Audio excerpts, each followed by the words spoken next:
Before we dive into the fascinating world of filmmaking, don't forget to hit that like button and subscribe to our channel for more exciting content.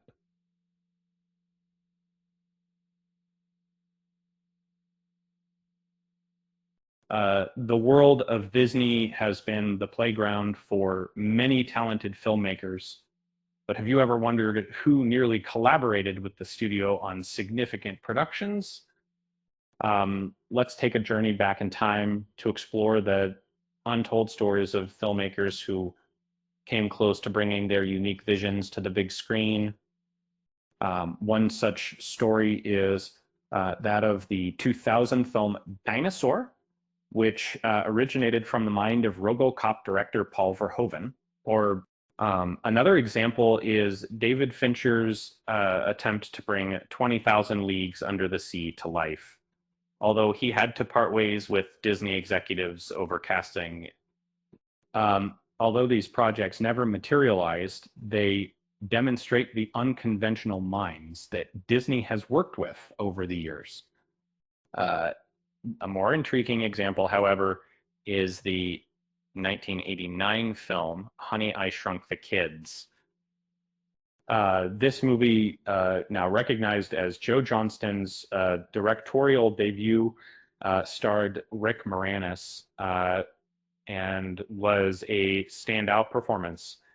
But what's lesser known is that the concept for Honey, I Shrunk the Kids initially stemmed from one of the most notorious midnight horror films ever made, the Reanimator crew's collision with Disney. The beloved movie Honey, I Shrunk the Kids started as a bedtime story that Stuart Gordon would tell his children, and he turned it into a screenplay with Ed Naha, and together with Brian Usna, they decided to turn the story into a real film. Notably, Gordon always intended for the movie to be family-friendly and suitable for Disney, although it wasn't necessarily absorbed into the Disney production pipeline.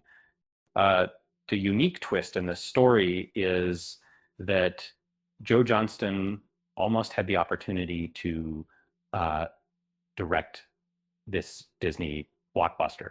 However, due to his high blood pressure, he was advised by doctors that working on a visually effects heavy movie like this one would worsen his health issues.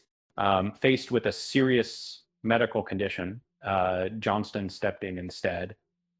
The finished film was a massive hit for Disney in 1989 and became one of the most successful films of that year across all studios. Interestingly, aspects that Jillian mentions her father had to argue with Disney executives over ended up being some of the most cherished elements in the movie. Where did Stuart Gordon go from here? Following the massive success of Honey, I Shrunk the Kids, Disney seized the opportunity to expand upon its title by producing sequels, a theme park ride, and a television series.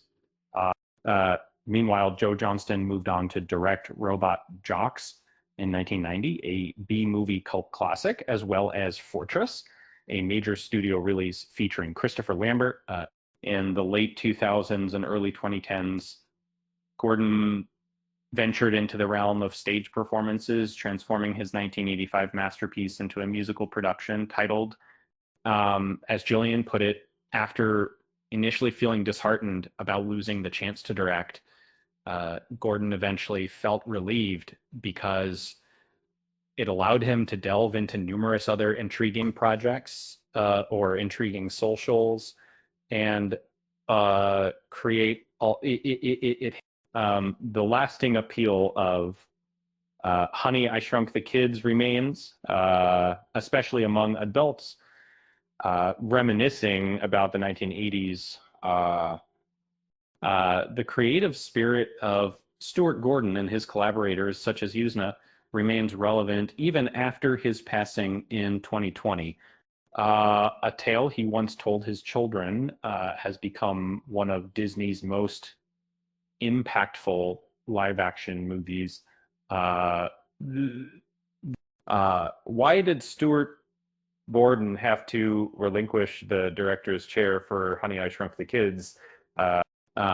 Well, it's because he had high blood pressure, and working on a visually effects heavy movie would have worsened his health issues. But don't worry, his legacy lives on. And Honey, I Shrunk the Kids is now streaming on Disney Plus. With that said, thanks for watching, and until next time.